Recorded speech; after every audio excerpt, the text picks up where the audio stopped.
Online classes में सभी बच्चों का स्वागत है। बच्चों, अपना 5वां पार्ट जल संबंध कंप्लीट हो चुका था। आज नया पार्ट शुरू करते हैं। पार्ट का नाम है पादपों में जल अवशोषण एवं रसारोहण। पादपों में जल अवशोषण, ये आपको पता ही है। जल के बारे में हम 5वें पार्ट में चर्चा कर चुके थे कि जल जो होता है वो पादप कोशिकाओं के लिए एक प्रमुख घटक होता है। अर्थात पादप कोशिका का जो जीव द्रव्य या कोशिका द्रव्य जो होता है उसमें लगभग ज्यादातर जल ही होता है। इसलिए बताया जाता है कि कोशिका का एक मुख्य घटक होता है क्या? जल। और बताया जाता है कि बहुत सारे कार्बनिक पदार्थ, गैसें, खनिज तत्व जल में विलय होते हैं। उनका पादपों में जो परिवहन और वितरण जो होता है वो जल के द्वारा ही होता है। अर्थात जल के द्वारा ही पौधे नीचे से जमीन से खनिज तत्वों को, खनिज पदार्थों को अवशोषित करते हैं और पौधों के प्रत्येक भाग तक उनका जो परिवहन होता है वो जल के द्वारा ही होता है। अब बात आती है बच्चों, जैसे ये जल है,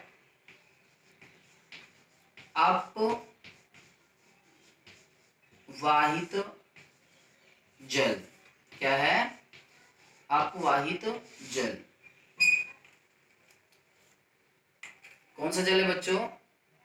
अपवाहित जल। ध्यान रखना है, जैसे जब आपने देखा होगा तेज बारिश होती है, अत्यधिक बारिश होती है तो जमीन पर पानी, जमीन की जो सतह होती है उस पर पानी भर जाता है। और जब ज्यादा अधिक बारिश होती है तो वो पानी बहना शुरू हो जाता है, अर्थात अपने स्थान को छोड़कर किसी अन्य स्थान पर जाना शुरू हो जाता है।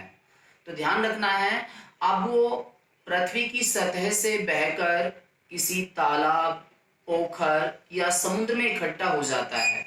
तो ऐसे जल को हम कहते हैं अपवाहित जल। मतलब जो पृथ्वी की सतह से बहकर समुद्र, तालाब या किसी अन्य पोखर में चला जाता है उसे क्या कहते हैं? अपवाहित जल। दूसरा है बच्चों मृदा जल। कौन सा है? मृदा जल। जब हल्की बरसात होती है तो देखा होगा जल पृथ्वी की सतह पर बहता नहीं है बल्कि मृदा के द्वारा अवशोषित कर लिया जाता है। ऐसे जल को हम क्या कहते हैं?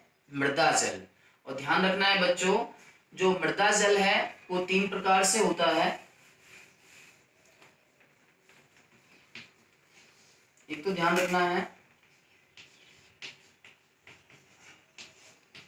गुरुत्वीय जल, दूसरा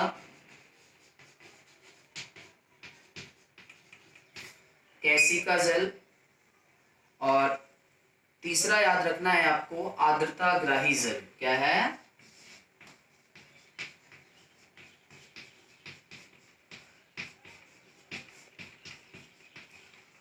तो ध्यान रखना है बच्चों, मृदा जल कितने प्रकार से होता है? 3 प्रकार से। गुरुत्वीय जल, कैसिका जल और आर्द्रताग्राही जल। आपको इन तीनों में ये ध्यान रखना है कि पौधे केवल कैसिका जल का ही अवशोषण करते हैं। ये कैसिका जल जो मृदा होती है, मृदा के कणों के मध्य जो रिक्त स्थान होता है उसके अंदर उपस्थित होता है और पौधे कैसिका जल को ही क्या करते हैं बच्चों? अवशोषित करते हैं। तो ये तो बात आई जल के प्रकार की। अब बात याद रखना है आपको पादपों में जल को अवशोषित करने वाले अंग। पादप जो होते हैं वो मृदा से किस प्रकार जल को अवशोषित करते हैं, अर्थात उनके अंदर कौन कौन से अंग पाए जाते हैं, तो हम उनको आपको बता रहे हैं। जैसे हम बात करें निम्न श्रेणी के जो पादप होते हैं जिसमें शैवाल और कवक आते हैं, उनके अंदर देखा जाता है कि जल को अवशोषित करने के लिए कोई विशेष अंग नहीं होता, बल्कि उनके शरीर की लगभग सभी कोशिकाएं कह सकते हैं जल का क्या करती हैं? अवशोषण करती हैं। अब बात करें ब्रायोफाइट्स की। किसकी बच्चों? ब्रायोफाइट्स। ब्रायोफाइट्स में जल के अवशोषण के लिए मूलाभास पाए जाते हैं। क्या पाए जाते हैं बच्चों? मूलाभास, याद रखना है आपको। ये नीचे मृदा से जल को अवशोषित करते हैं और एक ब्रायोफाइट्स को पहुंचाने का कार्य करते हैं। अब बात करते हैं बच्चों उच्च विकसित प्राणी, उच्च विकसित पौधों की, उच्च विकसित पौधों में देखा जाता है कि पादपों के अंदर सुविकसित मूल तंत्र होता है जो कि अत्यधिक गहराई में होता है और मृदा से पानी को लगातार अवशोषित करता रहता है। अब बात आती है, वैसे तो बताया जाता है कि पादपों में जल का अवशोषण जड़ के सभी भागों से नहीं होता, बल्कि जड़ के अंदर कुछ ऐसे विशेष क्षेत्र होते हैं या विशेष भाग होते हैं जो कि क्या करते हैं? जल का अवशोषण करते हैं। तो बताया जाता है कि जल व खनिज पोषक तत्वों का अवशोषण बताया है हमने जड़ के लगभग सभी भागों द्वारा नहीं होता, बल्कि जड़ के दो क्षेत्र होते हैं। एक तो ध्यान रखना है बच्चों आपको, एक तो है तरुण क्षेत्र। कौन सा? तरुण क्षेत्र। और दूसरा है परिपक्वन क्षेत्र। मतलब जड़ के दो क्षेत्र होते हैं, ध्यान रखने हैं आपको, तरुण क्षेत्र और परिपक्वन क्षेत्र। तरुण क्षेत्र का मतलब तो क्या है? जड़ का वह क्षेत्र जो कि जल का अवशोषण करता है, उसे क्या कहेंगे हम? तरुण क्षेत्र। दूसरा क्या है? परिपक्वन क्षेत्र। मतलब जड़ का वह क्षेत्र जो जल का अवशोषण नहीं करता है या बिल्कुल ही कम करता है, उसे क्या कहेंगे? परिपक्वन क्षेत्र। क्यों? क्योंकि इसकी कोशिकाओं में देखा जाता है सुबेरीकरण और काष्ठाभन, मतलब लकड़ी अत्यधिक जमा हो जाती है। सुबेरीकरण मतलब कुछ पदार्थ का जमाव हो जाता है, जिसके कारण देखा जाता है कि इसकी कोशिका की जो कोशिका भित्ति होती है वो जल के प्रति अपारगम्य हो जाती है और जल को ग्रहण नहीं कर सकती है। इसलिए बताया जाता है कि इसके द्वारा जल का अवशोषण बहुत ही कम होता है। अब बात आती है बच्चों तरुण क्षेत्र के बारे में विस्तार से पढ़ेंगे हम। तरुण क्षेत्र जो होता है उसको निम्न भागों में बांटा गया है, जैसा कि आप चित्र में देख रहे हो। इसके निम्न भाग कौन कौन से हैं? मूल गोप, मूल शीर्ष क्षेत्र, धैर्य वृद्धि क्षेत्र, मूल रोम क्षेत्र और प्रौढ़ क्षेत्र या परिपक्वन क्षेत्र। तो 1 2 3 4 और 5 कितने भाग हो गए इसके बच्चों? 5 क्षेत्र या 5 भाग होते हैं किसके? तरुण क्षेत्र के। अब बात करते हैं एक एक भाग की। पहला जो भाग है मूल गोप, हमने आपको 11वीं में भी बताया था। मूल गोप का मतलब क्या है? जो जड़ का शीर्ष भाग होता है उस पर एक टोपी के समान सुरक्षा कवच होता है, टोपी के समान संरचना होती है, जिसको मूल गोप कहते हैं। इसका कार्य क्या है? क्योंकि जड़ मिट्टी के अंदर नीचे गहराई में जाती रहती है या धंसती रहती है, तो उसके शीर्ष भाग को कोई मिट्टी के कणों द्वारा या मिट्टी के कठोर भाग द्वारा कोई विशेष हानि नहीं हो, इसलिए बताया जाता है कि उसके शीर्ष भाग पर मूल गोप पाया जाता है, जो कि टोपी के समान संरचना होती है। मूल शीर्ष क्षेत्र, ध्यान रखना है, मूल गोप के पीछे की ओर या ऊपर की ओर जो क्षेत्र होता है उसे मूल शीर्ष क्षेत्र कहते हैं। इसकी कोशिकाओं में सबसे ज्यादा कोशिका विभाजन होता है, जिसके द्वारा नई नई कोशिकाएं बनती रहती हैं, इसलिए इसको कोशिका विभाजन क्षेत्र भी कहते हैं।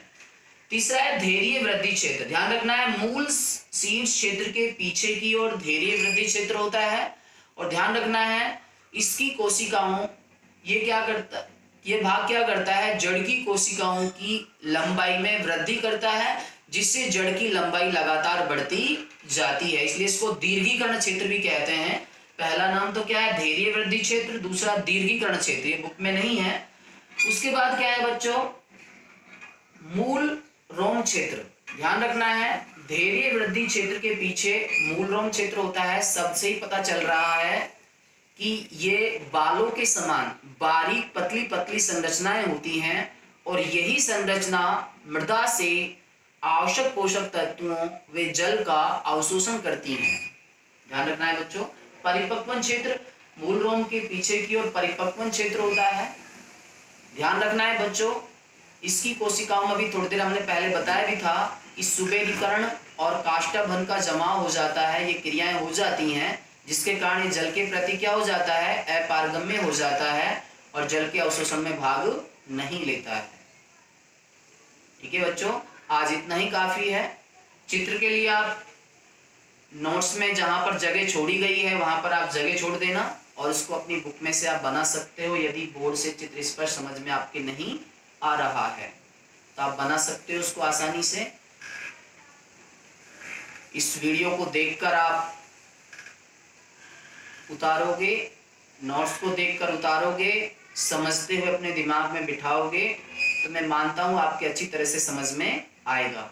कोर्स कंटिन्यू लगातार आपका बढ़ रहा है। 5 चैप्टर जो हम करा चुके हैं उनके हम कभी भी आपके ऑनलाइन टेस्ट ले सकते हैं, इसलिए आप लगातार उनका रिवीजन करते रहें।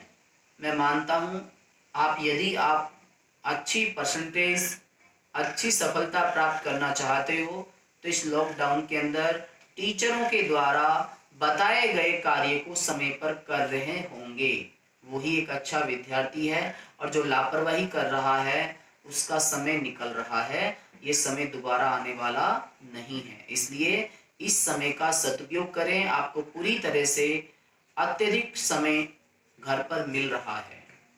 Thank you.